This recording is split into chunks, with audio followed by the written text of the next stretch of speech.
La sesión 59 vamos a tratar una obra universal que ustedes ya lo deben haber conocido, más que todo por las adaptaciones que se han dado, ¿no? En programas humorísticos. Sí, profe, yo sí lo conocí. Hizo la obra de Romeo y Julieta.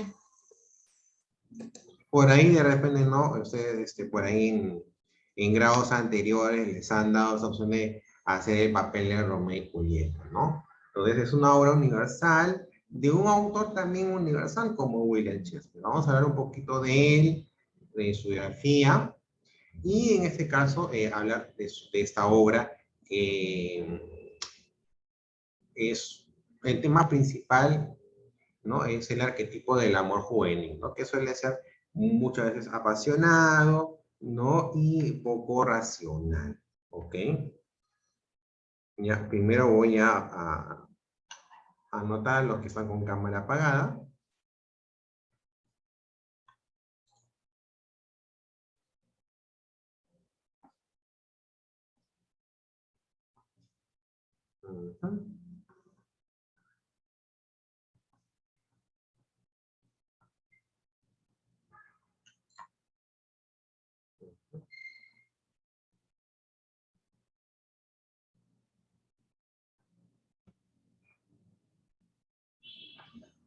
Listo.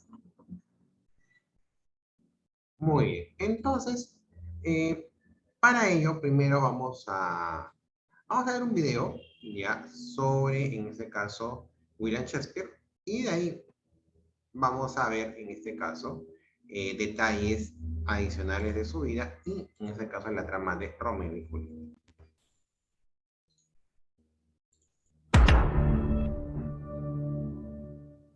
William Shakespeare, poeta y dramaturgo inglés.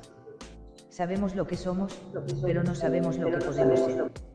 William Shakespeare se cree que nació el 23 de abril de 1564 del calendario juliano en Stratford-on-Avon.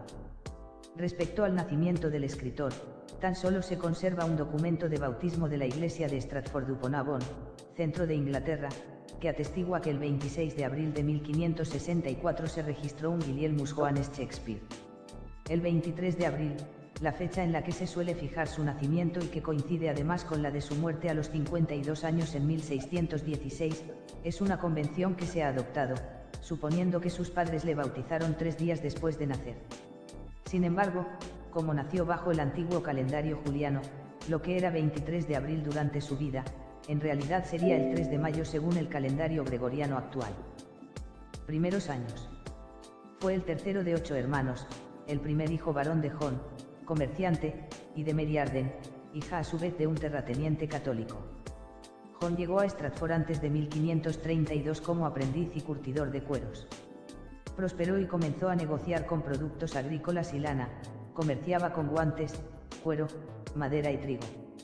Uno de los familiares de Shakespeare por parte de madre, William Arden, fue arrestado por conspirar contra la reina Isabel I, siendo encarcelado en la Torre de Londres y ejecutado. Estudió en la escuela de su localidad y, como primogénito varón, estaba destinado a suceder a su padre en los negocios. Habría cursado durante unos 6 años Grammar School o escuela primaria, cuya materia básica era el latín, aunque tuvo que ponerse a trabajar como aprendiz de carnicero por la difícil situación económica que atravesaba su padre. A pesar de ser una de las más grandes figuras de la literatura mundial, nunca asistió a la universidad. Vida privada.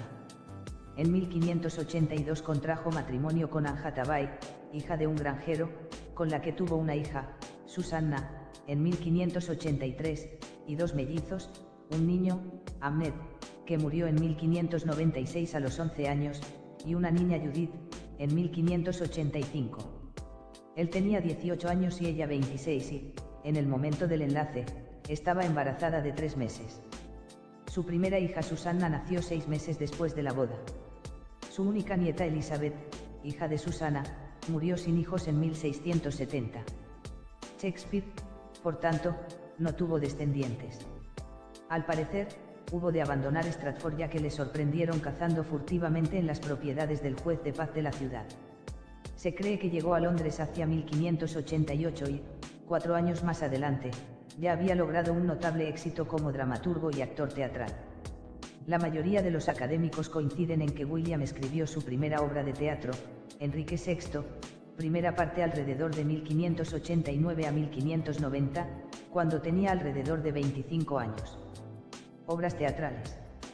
Entre 1590 y 1613, escribió al menos 37 obras de teatro y colaboró en varias más.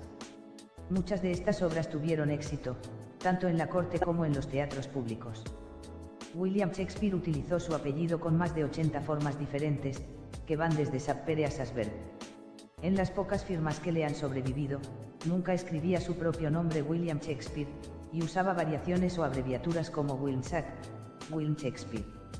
Además de escribir sus numerosas obras de teatro y sonetos, también fue actor en muchas de sus propias obras, así como en las de otros dramaturgos. Sus obras fueron representadas en la corte de la reina Isabel I y del rey Jacobo I. Sus primeras obras teatrales poseían un alto grado de formalidad y resultaban predecibles y amaneradas. Enrique VI, primera, segunda y tercera parte, hacia 1590-1592, y Ricardo III, hacia 1593, tratan de las consecuencias que para el país tuvo la falta de un liderazgo fuerte. El ciclo se cierra con la muerte de Ricardo III y la subida al trono de Enrique VII, fundador de la dinastía Tudor, a la que pertenecía la reina Isabel. Contienen referencias al teatro medieval y a las obras de los primeros dramaturgos isabelinos, en especial Christopher Marlowe, a través de los cuales conoció las obras del dramaturgo clásico latino Séneca. La influencia se manifiesta en sus numerosas escenas sangrientas y en su lenguaje colorista y redundante, especialmente perceptible en Tito Andrónico, 1594, una tragedia poblada de venganzas.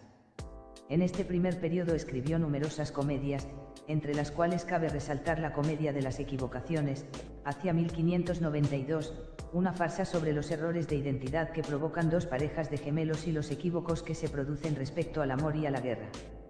El carácter de farsa ya no resulta tan evidente en la Doma de la Bravía, hacia 1593, una comedia de caracteres. Por otro lado, Los dos hidalgos de Verona, hacia 1594, basa su atractivo en el uso del amor idílico, mientras que Trabajos de amor perdidos, hacia 1594, satiriza los amores de sus personajes masculinos. Escribió algunas de sus obras más importantes relacionadas con la historia inglesa y las denominadas comedias alegres, así como dos de sus mejores tragedias. Entre las primeras cabe destacar Ricardo II, hacia 1595, Enrique IV, primera y segunda parte, hacia 1597, y Enrique V, hacia 1598, que cubren un periodo de tiempo inmediatamente anterior al de su Enrique V. Entre las comedias de este periodo sobresale Sueño de una noche de verano, hacia 1595, una obra plagada de fantasía en la que se entremezclan varios hilos argumentales. En El mercader de Venecia, hacia 1596, se puede encontrar otra sutil evocación de atmósferas exóticas similar a la de la obra anterior. La comedia Mucho ruido y pocas nueces, hacia 1599, deforma, según la opinión de muchos críticos, en el tratamiento un tanto insensible, a los personajes femeninos. Sin embargo, las comedias de madurez como Gustéis, hacia 1600, y Noche de Epifanía, hacia 1600, se caracterizan por su lirismo, su ambigüedad y por el atractivo de sus bellas heroínas. En Como Gustéis, describe el contraste entre las refinadas costumbres de la corte isabelina y las de las áreas rurales del país y construyó una compleja trama argumental basada en las relaciones entre la realidad y la ficción. Otra de las comedias de este segundo periodo, Las alegres casadas de Windsor, hacia 1599, es una farsa sobre la vida de la clase media. Dos tragedias, muy distintas entre sí por su naturaleza, marcan el comienzo y el final de este segundo periodo. Por un lado, Romeo y Julieta, hacia 1595, pone en escena el trágico destino de dos amantes, forjado por la enemistad de sus familias. Por el otro, Julio César, hacia 1599, es una tragedia sobre la rivalidad política. Hamlet, hacia 1601, su obra más universal, va más allá de las otras tragedias centradas en la venganza, pues retrata la mezcla de gloria y sordidez que caracteriza la naturaleza humana. Otelo, El moro de Venecia, hacia 1604, expone el surgir y el expandirse de unos injustificados celos en el corazón del protagonista, un moro que es el general del ejército veneciano. El Rey Lear, hacia 1605, concebido en un tono más épico, describe las consecuencias de la irresponsabilidad y los errores de juicio de Lear, dominador de la antigua Bretaña, y de su consejero, el duque de Gloucester. Antonio y Cleopatra, hacia 1606, se centra en otro tipo de amor, la pasión del general romano Marco Antonio por Cleopatra, reina de Egipto, glorificada por algunos de los versos más sensuales de toda la producción shakespeariana. Macbeth, hacia 1606, describe el proceso de un hombre bueno que sucumbe a la ambición y llega hasta el asesinato. Troilo y Cressida, hacia 1602, pone de manifiesto el abismo entre lo ideal y lo real, y en Coriolano, hacia 1608, el romano Cayo Marcio Coriolano es incapaz de seducir a las masas. Timón de Atenas, hacia 1608, narra la historia de un personaje reducido a la misantropía. A buen fin no hay mal principio, hacia 1602, y Medida por medida, hacia 1604, cuestionan la moral oficial. La tragicomedia romántica Pericles, príncipe de Tiro, hacia 1608, muestra a un personaje abatido por la pérdida de su esposa y por la persecución de su hija. En Cimvelino, hacia 1610, y El cuento de invierno, hacia 1610, los personajes soportan también grandes sufrimientos, aunque al final consiguen la felicidad. La Tempestad, hacia 1611, otra tragicomedia expone los efectos de la alianza entre la sabiduría y el poder.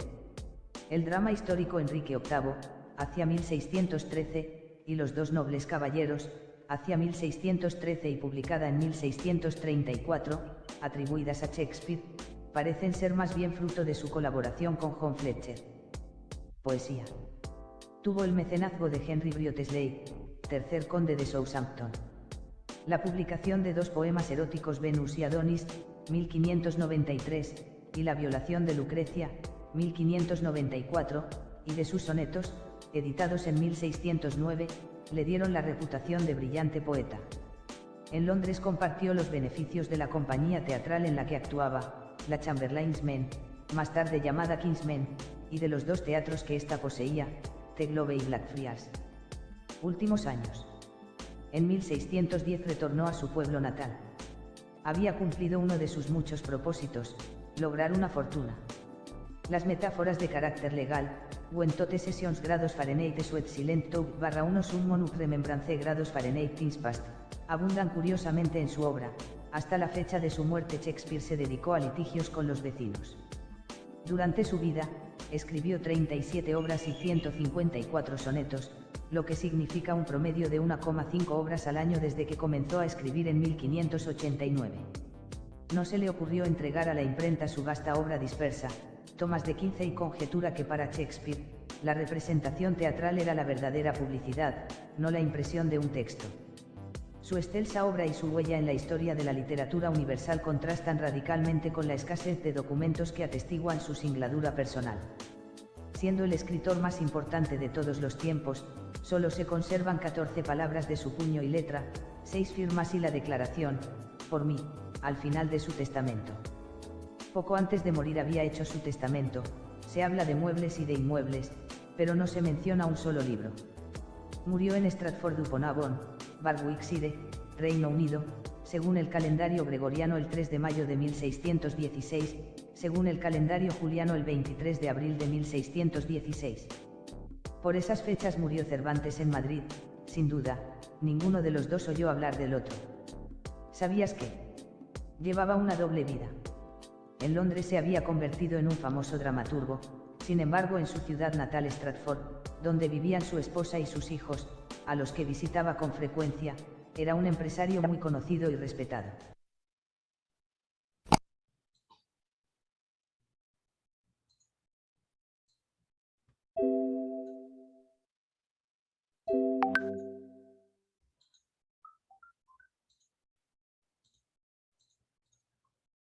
Bien, entonces, la exposición es así extensa, pero también interesante sobre la vida de este autor, ¿no? Que siempre es un referente en la historia universal, en la historia de la literatura universal.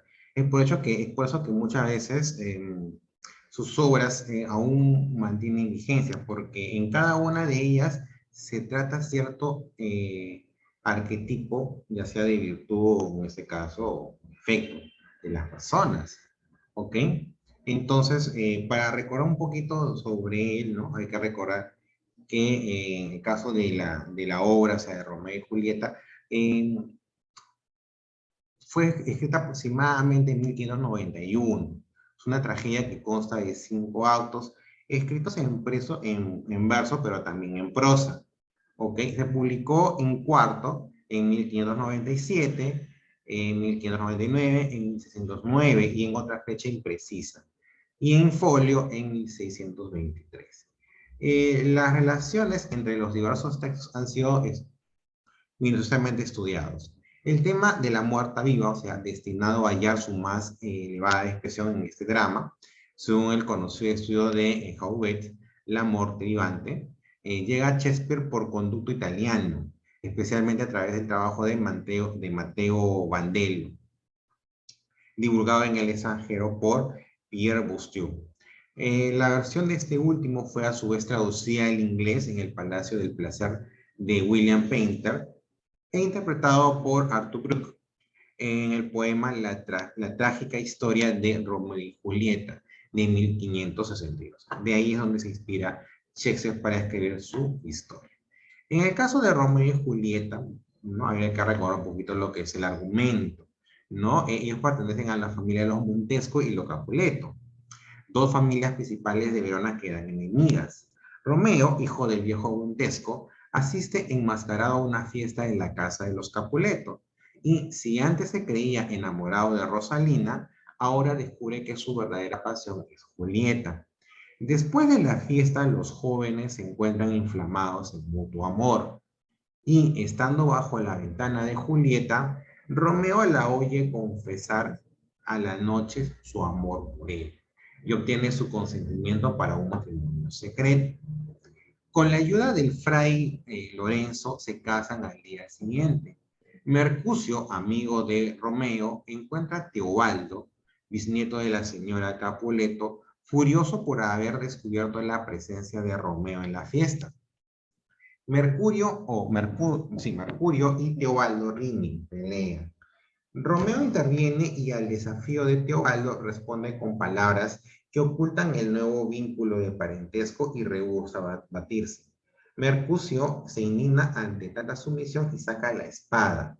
Romeo trata en vano de separar a los contendientes, consiguiendo tan solo dar ocasión a Teobaldo para herir de muerte a Mercucio. Entonces Romeo se ve arrastrado a luchar y mata a Teobaldo. Romeo es condenado al destierro y al día siguiente, después de haber pasado la noche con Julieta, deja Verona para ir a Mantua, siendo exhortado por Fray Lorenzo, que entiende que aquel es el momento oportuno para hacer público su matrimonio.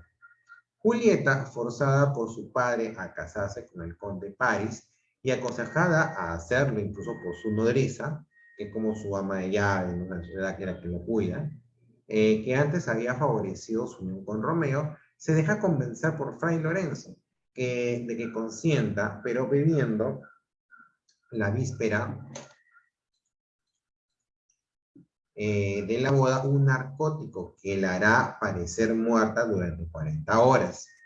El fraile mismo se ocupará de avisar a Romeo que la sacará del sepulcro a su despertar y la conducirá a Mantua. Julieta pone en práctica el consejo, pero el mensaje no llega a Romeo porque el fraile que debía entregarlo es detenido como sospechoso de contagio.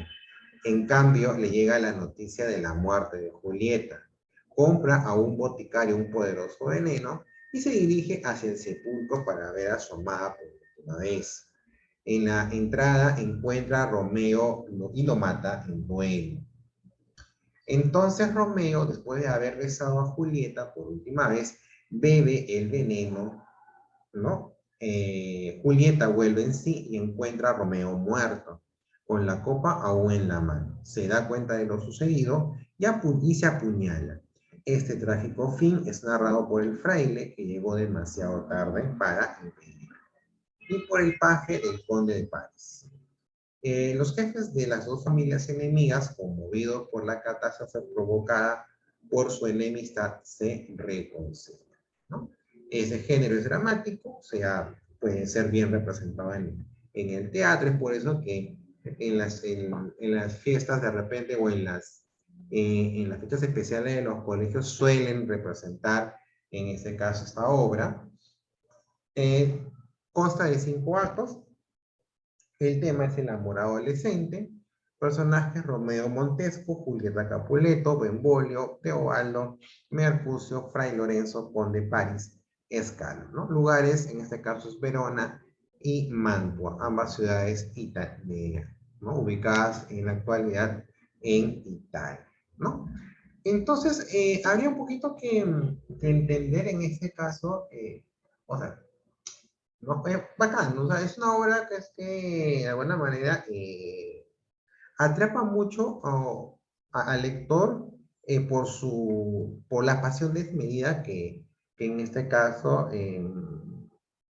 se puede, se puede entender en las acciones de tanto Romeo como Julieta, ¿no? O sea, ambos que fue un amor a primera vista, ¿no? Se puede decir, ¿no? Y que de alguna manera tuvieron que mantenerse unidos, incluso, incluso en contra de su familia, ¿no es cierto? Pero en este caso hay que entender, o sea, el que lee la obra, el que lee en la actualidad, si tú lees la obra original tal cual es, ya debes entender una cosita, ¿ok? Y eso creo que, entonces, creo que recuerdo haberles dicho eso anteriormente, que toda obra que tú leas, ya es, hablemos de obras antiguas, así, ¿no? Tipo Romeo, Julieta, entre otros, tienes que leerlo de acuerdo a su contexto, ya, no necesariamente, hay que tomarlo como una referencia, como un ejemplo, ¿ya? ¿Por qué? Porque en este caso, o sea, por ejemplo, no, o sea, sí, cuando se presentan casos de amor adolescente y que puede haber, y que puede generarse en situaciones hostiles, como no, parecidas a la de a la enemistad de la familia de los Capuleto y los Montesco, ¿ya? No quiere decir que necesariamente tengamos que tener esa resolución. O sea, no lo tomes como que, ya, si por ejemplo yo tengo a mi novio, mi enamorado, ¿no? O mi enamorada, y, no, y pues las cosas no nos salen bien, entonces hagamos como Romeo y Julieta, pues no vamos. O ya pues, o nos, no. Justamente la obra es para entender en este caso que todo tiene que tener, todo tiene que tener de alguna manera límites. O sea, justamente la exposición que hace William Shakespeare en la obra no es un ejemplo a seguir. O sea, fue una decisión del momento, ¿no? Y que de alguna manera no es que ellos se mataran por amor, sino es que llegaron a estar forzados por la situación, no solamente por la hostilidad, sino que también por una circunstancia pues realmente desafortunada, ¿no? Que fue la detención del fraile, que no pudo llegarle a decir a Romeo exactamente cuál era el plan, pues tampoco había WhatsApp en ese tiempo, ¿ok? Pero en este caso, y cuando ustedes lean obras antiguas, tienen que entender de acuerdo a las circunstancias de su tiempo, ¿ya? O sea, ¿por qué se dio una situación así? ¿Ok? Y en todo caso entender que en ese caso la característica del amor adolescente es eso, o sea, es la pasión desmedida de los primeros años, ¿no? Pero que no necesariamente es en este caso, no quiere decir que sin una relación hay pasión, necesariamente es algo duradero. Las relaciones normalmente suelen ser más bien tener altibajos, ¿no? O sea, grandes momentos, pero después situaciones normales, situaciones cotidianas, ¿no? Entonces, lo que nosotros, o sea, lo que de alguna manera William Shakespeare lo que pone es en este caso eh, que cuando en este caso las personas en esa edad afrontan estas situaciones amorosas, ¿no? Lo que se tiene, o sea, lo que se tiene que entender o lo que tiene que de alguna manera,